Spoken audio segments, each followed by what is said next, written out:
Well, hey there guys, I'm Axel the Beast, and this is the Curiosity Shop, the ZeldaEngine.net video mailbag where I answer your Zelda questions. Our first question comes from Link number 1. Which incarnation of Link do you think is the most, forgive me for swearing, but you can't really censor this word very easily, badass? You know, there's a lot of Links who get a lot of credit for doing all these cool things, but I think, in general, like, there's not a huge difference between all of them, because, like, you know, you have the Child Link in the Wind Waker, who basically does all this cool stuff with just being a little kid. That's pretty impressive. Or you have Twilight Princess Link, who's, like, can do a bunch of sword moves, or Skyward Sword Link, who's one of the few Links, who can actually acquire all 3 Triforce pieces, even though you need all 3 traits in balance to do that. Whereas, I think, for me, the only way to, like, be very accurate about this, because I can't really pick between them otherwise, is to go, like, with story things, because I think the Link in A Link to the Past is the most, you know, because he basically, goes on to do 3 other games. He's the only Link to star in 4 games, according to the Hyrule Historia official timeline, which is A Link to the Past, the Oracle games, both of them, and, Link's Awakening. And he does all 3 games, and he does a lot of stuff in them. He defeats Ganon twice. He can time travel, and etc. It's just, he's a very impressive Link. He's done a lot of stuff, and he's just, I think that makes him that status. But be sure to tell me your guys's in the comments.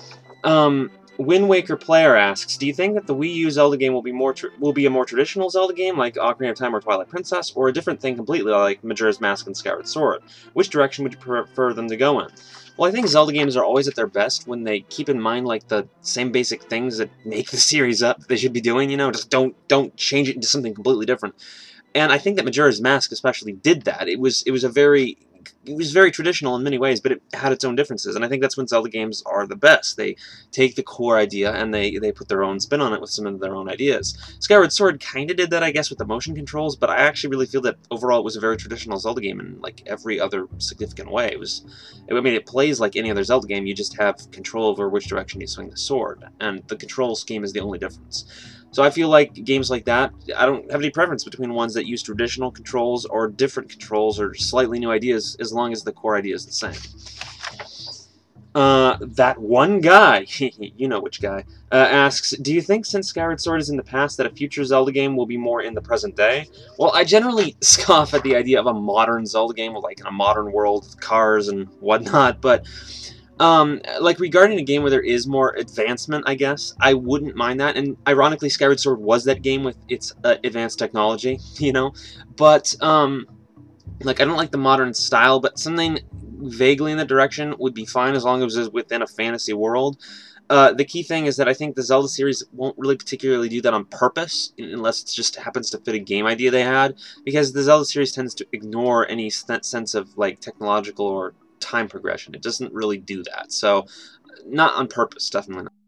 Killer D-Men asks, I've been wondering, Skyward Sword is supposed to be the first game in the timeline, but in the original Legend of Zelda there are only 2 Triforce pieces, and then in an Adventure of Link, Link is sent to find the 3rd Triforce piece, the Triforce of Courage, and since Link is always depicted as being a hero because of his Triforce of Courage, wouldn't Legend of Zelda be the first game in the timeline? Not really. I don't understand where you're getting at there. Like, when the Triforce pieces are collected like that, doesn't really matter so much in the overall timeline. All that means is that at some point they were split before the original Legend of Zelda, and before Zelda 2, obviously. Link's Triforce of Courage thing isn't always like that, because in A Link to the Past, he just gets the whole Triforce. He doesn't get a specific piece. And in Skyward Sword, as I said, he gets all 3 pieces, so he exemplifies all 3 traits equally, not just Courage. So the Triforce doesn't really affect the timeline much there. Gano 3985 asks, in Ocarina of Time, do the sages die before they become sages? Like, this is, like, that's an interesting observation. It's an interesting idea that you know, they're always in trouble and they never really seem to appear in the physical world. And a lot of people have noted that they seem to behave like spirits, and aside from them, whether or not they die, that's a complete unknown. So in answer to your question, I don't know. Nothing clear on that. But some people have theorized the idea that they have taken on a spiritual form. I don't think that's necessarily true. I think they certainly have spiritual powers, and that's, like, would explain them acting like spirits a lot of the time, but I still think that there's no reason to necessarily think that they don't have a physical form. And as I said, there's no evidence to suggest that they did die, but it is an interesting idea, and it is a theory that the idea of them being spirits is something that people talk about, whether that means dead spirits or just spirits. I don't know. Zaylink Forever asks, in the Legend of Zelda Majora's Mask, Link is in Termina, an alternate dimension. How does Link even get into Termina?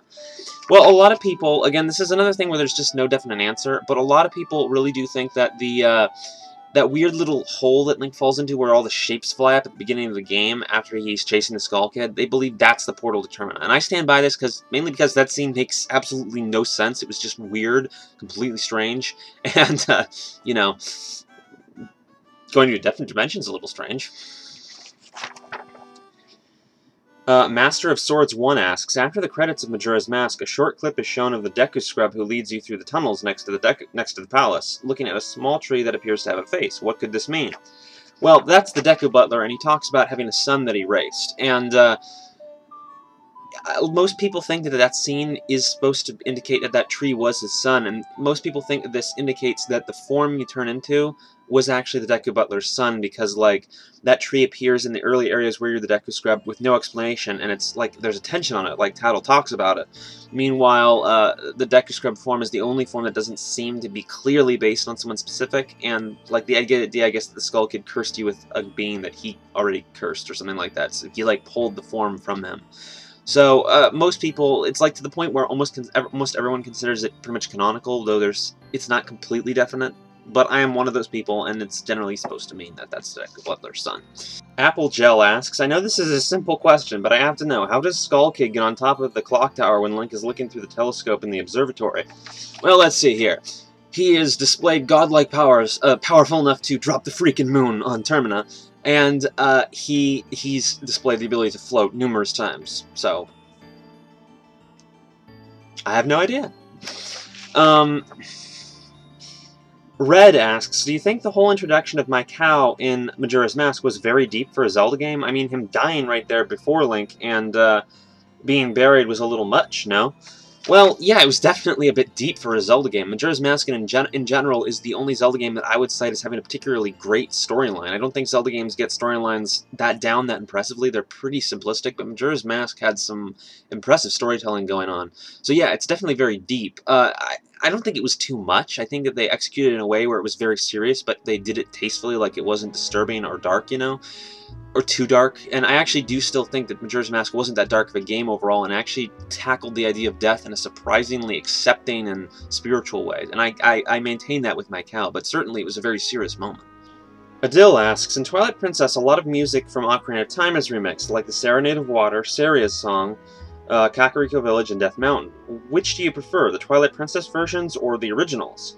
You know, this is actually 50-50 for me. I like, in Zelda in general, they remix a lot of songs, and I like some of them, and I don't like some of them other ones as much as the originals. With Twilight Princess, at least with the ones you stated, it's pretty much 50-50. I really like the new Death Mountain version, like the remix of the Goron City theme, and I like the Serenade of Water one, even though it's pretty similar. But, like, Saria's Song in the Sacred Grove and the Kakariko Village theme, I didn't like as much. Tell me your guys' preferences on this, though. And I think Twilight Princess got a lot of these remixes done well, and others were done well, but they weren't my thing, so. Fierce Deity asks, why is it that on the adult timeline when Ganondorf is defeated by Link and sealed away to the Sacred Realm using the power of the Seven Sages, the correct way, he quickly breaks his seal and Hyrule has to be flooded, but on the child timeline where he is just sent to the Twilight Realm, the seal held for hundreds, maybe thousands of years up until the events of Twilight Princess? Well, to be fair, the events of Twilight Princess could have taken place after a relatively short amount of time. There's no definite there. And the time between Ocarina of Time and the Wind Waker's backstory isn't stated. I guess it's implied that it wasn't that long because of the Hero of Time. They expected the Hero of Time to show up.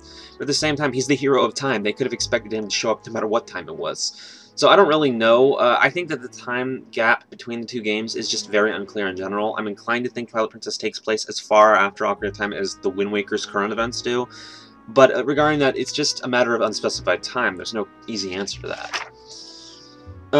Tom Christie 22 asks, when I first played through Skyward Sword, I couldn't help but see resemblance between Rupin the shopkeeper and the Happy Mask Salesman. Do you think this has any significance or was at least meant as a homage? No, not at all, actually.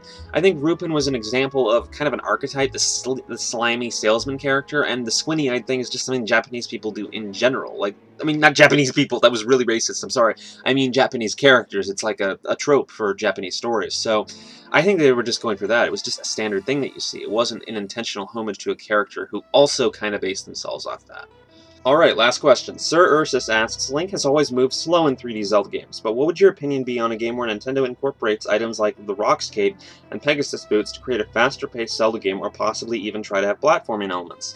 Well, the Zelda games still do have platforming elements, even with the auto-jump, but reintroducing those items, well, would be a little odd in a 3D Zelda game. Even those are item-based for your powers, so I wouldn't mind it. And in particular, I'd like to see the Pegasus boots, not specifically for the running, because Skyward Sword did do that, and it did improve the speed there, but for the idea of charging things, and I've talked about this before. But yeah, they could bring them back. I wouldn't mind that at all. Alright guys, that's it for this time. Be sure to send your questions to the contact page in the description, and look out for mailbag number 100, which is going to be a special deal next week, hopefully. And I'll see you guys later. Big Twinkie 1997 asks, "Hey, I was wondering about what would be a good game for the Legend of Zelda series, and what do you think if they had a game where they show you setting up all the dungeons, and in the end Link comes in and you say it's dangerous to go alone, take this, or one that shows Ganon growing up and his whole backstory?"